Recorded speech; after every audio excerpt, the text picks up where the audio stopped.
Bonjour à tous, ça fait maintenant quelques petites semaines que nous sommes déconfinés, que nous avons le droit de nous éloigner un peu plus de chez nous, que nous avons le droit de profiter un petit peu plus de la nature, tout en continuant de respecter les règles de sécurité évidemment. De toute façon, il faut rester à 3 sabotés de tout bon compagnon. Donc en tant que coureur à pied, en tant que cycliste, évidemment, ça nous a permis de retrouver un peu plus nos habitudes.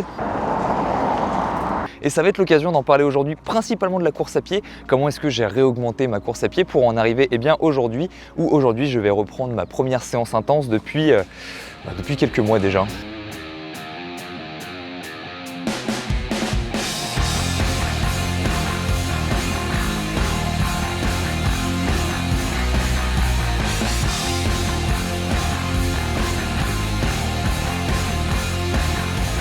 Avant de rentrer dans le vif du sujet, on va essayer de faire abstraction un petit peu de tout le bazar qu'il y a autour de moi parce que simplement je me suis fait dépasser par les événements. Pendant le confinement, comme j'étais chez moi toute la journée, j'ai commencé à faire des fixettes sur des choses qui ne valaient absolument pas la peine.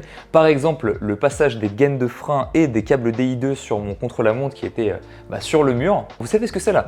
Vous le voyez une fois, vous dites bon ok d'accord, puis une deuxième, une troisième, et puis au bout d'un moment ça devient une obsession. Et du coup ce matin, juste avant la séance de course à pied, étant donné que maintenant évidemment je suis un grand mécanicien, je me suis dit et si je regardais un petit peu s'il y avait moyen d'intégrer un petit peu mieux ces câbles, être un petit peu plus sur le... Je pense que tous ceux qui sont un peu improvisés mécaniciens un jour l'ont peut-être vécu, ce moment où tu dis oh franchement ça va pas me prendre trop de temps, juste je jette un œil. Et au final tu jettes un œil et puis tu te dis ah tiens ce câble il me dérange.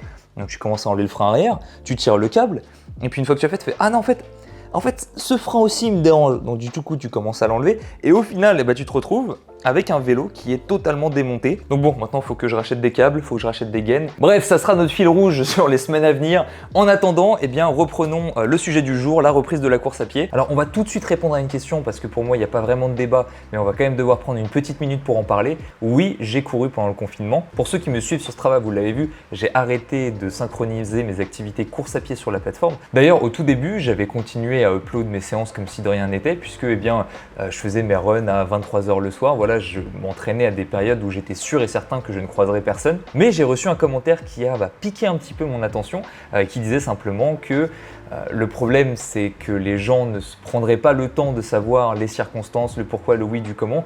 Ils se diraient juste ok, Tristan c'est l'un des sportifs que je suis et il continue à courir, donc moi aussi je vais continuer à courir, et du coup on pourrait se retrouver des situations où je sais pas trop comment, mais ils feraient moins attention, ils iraient là où il y a beaucoup de monde, les gens pouvaient prendre exemple et ne pas s'embarrasser de détails. J'ai préféré arrêter de publier mes entraînements pour que chacun puisse faire face à ses propres responsabilités et que personne ne puisse l'influencer en bien ou en mal. Bref, revenons-en au sujet du jour. Donc si on regarde concrètement les chiffres, juste avant de m'arrêter, j'étais entre 3h15, 3h45 d'entraînement en course à pied, et j'ai chuté à entre 1h, 1h30 pendant 5 semaines. Donc grosso modo, on peut partir sur une diminution de moitié du volume d'entraînement. J'avais compensé la perte de la course à pied en augmentant le volume à vélo, mais je me suis pas dit oh ce que je vais faire, je vais retirer du vélo et je vais revenir sur la course à pied comme avant.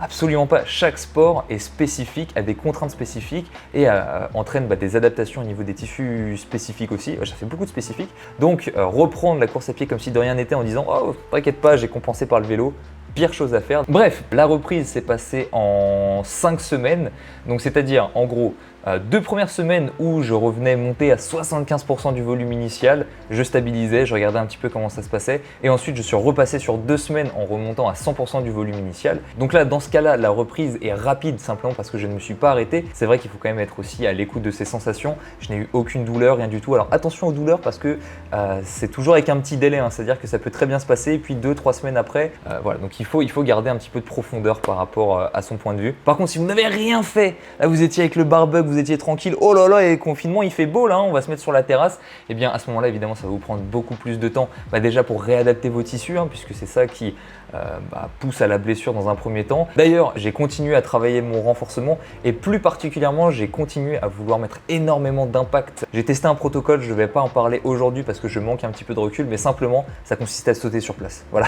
Le but c'était de me dire voilà, Mon point faible, c'est la loge postérieure de mon tibia. Dès que j'envoie, par exemple, une séance de seuil, une séance VMA, à chaque fois, c'est mon facteur limitant. Donc je pense que les qualités mécaniques de ces muscles, de ces tendons, et voilà, de tous les tissus qui sont dans cette zone-là sont trop faibles. Donc qu'est-ce que je vais faire? Eh bien, je vais venir les renforcer. Comme ça, quand je vais revenir à mon niveau, eh bien, je vais avoir développé une qualité qui va pouvoir me servir et qui va pouvoir lever un petit peu le plafond de verre que j'avais et qui me limitait dans ma pratique. Il reste qu'une seule chose à voir, là c'est l'intensité dans mes semaines. Là il y a eu une période où j'étais vraiment bas, j'ai pas mis d'intensité, je ne suis pas entraîné avec intensité et le temps que je remonte, donc ça veut dire que ça m'a pris 4 semaines, 2 semaines, plus 2 semaines, j'avais pratiquement pas d'intensité, j'avais juste quelques petites lignes droites, voilà, juste pour me tester. Et là seulement en 5e semaine, eh bien aujourd'hui, voilà, j'ai fait ma première séance. Je pense que je vous parlerai de la semaine prochaine de comment est-ce que je vais planifier toutes les qualités que je vais développer jusqu'à la fin de l'année. Ça fait quelques petites infos que j'ai disséminées, donc j'espère que vous avez réussi à choper les petites infos au passage là.